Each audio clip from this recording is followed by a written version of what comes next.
Once athletes have become comfortable in the tripod body positioning, we can ask them to keep their lead hand out of the water while in the tripod position. The reason for this is to put the focus on the lower half of the body into their legs and their balance in this position. We do not want athletes relying too much on that lead hand for balance, so they're not using their legs to drive themselves forward and up. That lead arm, once back in the water to scull, again should be balanced but not dependent upon and not too far in front. So we ask the athletes to put their hand out of the water to remain balanced and remain focused on the lower half of their body. The next sequence in perfecting tripod body positioning and having it translate into passing and shooting for athletes is to ask them to move from a tripod position into a dunk.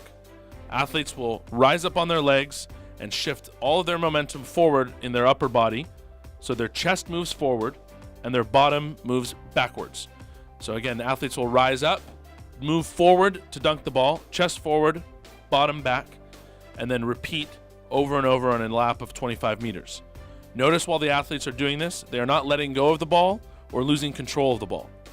Athletes can imagine throwing their head forward as if they are headbutting something in front of them.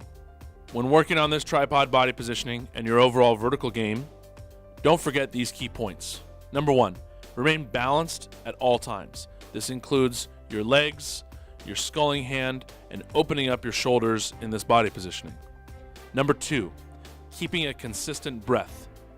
Breathing as you're in this position will help you become more comfortable in the water and a more comfortable shooter and passer. Number 3, keeping your legs as wide apart as possible.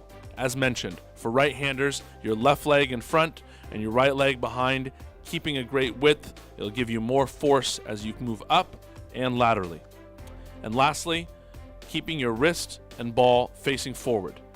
It is important to be in a double threat position at all times. It is important that we continue to work on our vertical game all across the country. Our vertical game is what will then translate into great passing and great shooting and great all-around water polo technical skill.